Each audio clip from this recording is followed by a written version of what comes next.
Rương cả hạ thập đầy nâng nẹ cặp ọ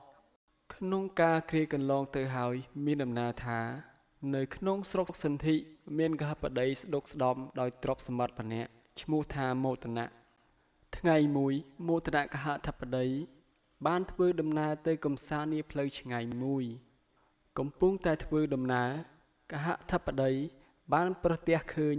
ថងប្រាក់ពេញមួយដែលនៅតាមផ្លូវដោយចៃដន្យកហធបតីបាននិយាយថានេះជាថងប្រាក់ទេតើតើណាទៅដែលជ្រុះថងប្រាក់នៅទីនេះថងប្រាក់នេះបើអញរើសយកក៏បានដែរ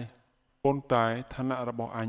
ជាកហធបតីទៅហើយការដែលរើសយករបស់ដែលគេជ្រុះបែបនេះពិតជាធ្វើឲ្យអាប់អោនកិត្តិយសរបស់អញណាស់មិនស័ក្តិសមនោះទេដូច្នេះមានតែចាំមើលក្រៃមាននរណាមកនឹងហៅឲ្យគេរើសទៅល្អជាងគេនឹងដឹងគុណអញជាមិនខាន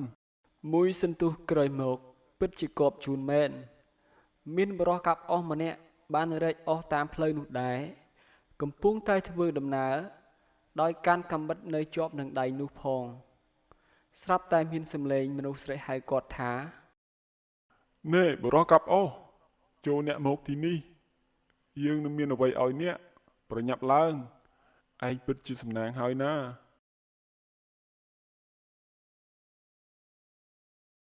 អូលោកកហថាបតីទេតើលោកហៅខ្ញុំមានការអ្វីទៅ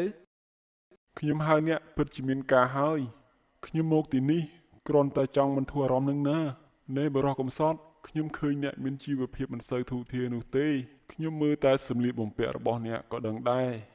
នេះជាថងប្រាក់តែគេជ្រុះវាមានតម្លៃណាស់អ្នកឯងរើសវាយកទៅខ្ញុំនឹងឲ្យអ្នកឯងថ្ងៃក្រោយអ្នកឯងនឹងក្លាយជាអ្នកមានធូរធារនឹងគេហើយថងប្រាក់មួយនេះវាមិនស័ក្តិសមនឹងខ្ញុំឡើយត្បិតខ្ញុំមិនខ្វះខាតនិងមិនលំបាកដូចអ្នកឡើយបុរសកាប់អស់នៅពេលដែលឮសម្ដីបែបមាក់ងាយរបស់មោទនៈពូលមកកាន់ខ្លួនបែបនេះអ្នករែកអស់មានសេចក្តីក្រៀកក្រោធជាខ្លាំងគេបានដកកំបិតចង្អុលមុខមោទនៈហើយបានសម្លក់តបទៅវិញថាណែលោកឯងស្មានតែខ្ញុំនឹងអន់ណាឬត្រឹមតែជាអ្នកកាប់អស់នៅហ៊ានไปអារួមសត្វយ៉ាងថ្លៃរឿងអីយើងទៅរវីរវល់នឹងប្រាក់កំតិចកំទីដែលជ្រុះតាមផ្លូវនោះឯងរើយកខ្លួនឯងចុះមោទនៈកហបតីនឹកខ្មាស់អ៊ីនក្នុងចិត្តជាខ្លាំងនិងប្រញាប់ប្រញាល់សុំទោសអ្នកកាប់អស់ទៅវិញថា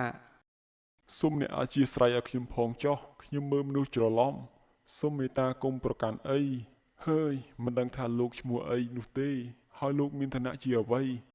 អ្នកកាប់អស់សម្លឹងមុខមោទនៈរួចបោះសម្ដីទាំងហួសចិត្តថាឯងជាមនុស្សរាក់កំផែលមើលឃើញតែខាងក្រៅ